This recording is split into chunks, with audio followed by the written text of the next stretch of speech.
Hello, welcome to my YouTube channel. Thank you for being with me.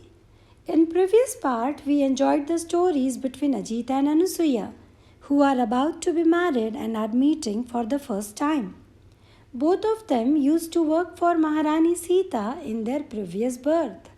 Ajit tells Anasuya the story of Gurukul and how important was Mata Sita's contribution in it. Talk between them continues. Anasuya says, "Yes, I went to that Gurukul as a child. I didn't share that I had left the training early because of my outbursts when the teachers told the story of Maharani Sita. My grandmother said that Maharaja Ram could not have married an ordinary woman and that no ordinary woman could have survived the long years in exile and captivity in Lanka. And when Mata retired to the hermitage for the birth of her children, my grandmother understood that there were reasons for this, reasons we couldn't understand. She trusted her implicitly.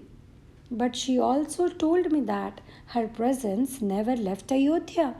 She was there for every yajna, every ritual sacrifice, and for every grand occasion. There was such reverence in his voice as he spoke that I almost felt as I did when I was in presence of Soma. We were quiet for a few minutes. I am so grateful that you shared with me these stories. I almost feel as if I knew your grandmother.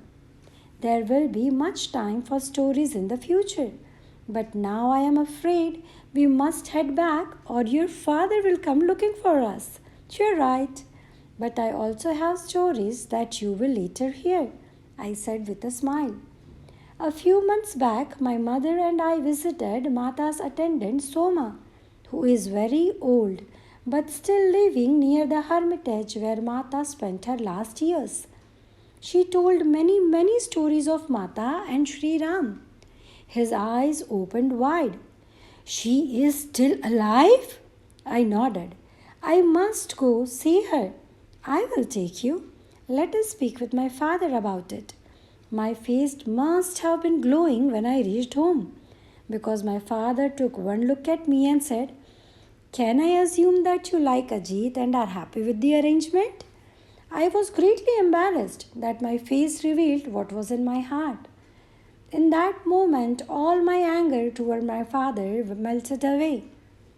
It didn't matter anymore that he had withheld from me details of my meeting with Shri Ram.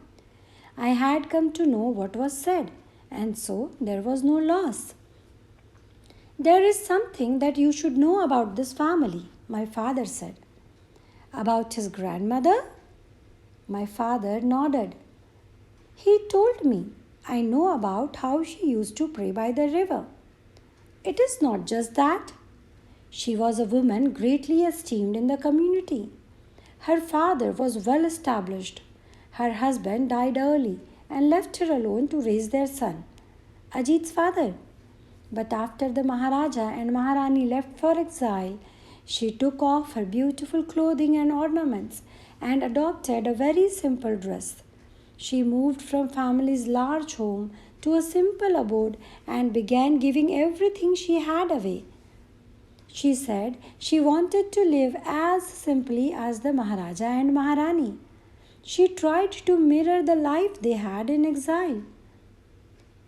Ajit implied that they were poor and that she was a simple woman. My father laughed. That was his perception. A very humble woman would be a more accurate description. She became poor through her own choice, and that is how he remembers her. He doesn't know about her past, the life she gave up. Many women would follow her and would join her by the river to pray for Rajkumari Sita. Your grandmother, my mother, was one of them. That is how I came to know the family. While the Maharani was abstaining from food during her time in Lanka, Ajit's grandmother was feeding many people in Ayodhya. She said that by feeding them, she was providing sustenance for Maharani. But she herself took very little food that year. only what was necessary to keep her alive. The love she displayed helped to protect not only the Maharaja and Maharani, it also helped to protect Ayodhya because it enabled the people to stay connected to them.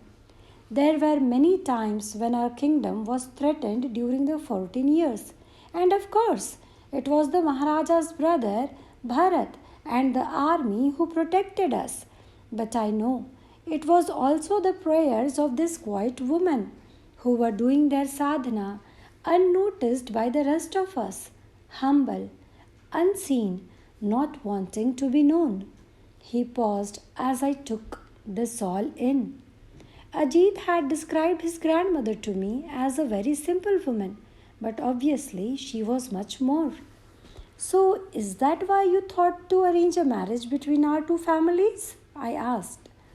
My father nodded, but then added, actually, it was our Maharaja who put the thought in my mind when you were very young, before we could even conceive of a marriage for you.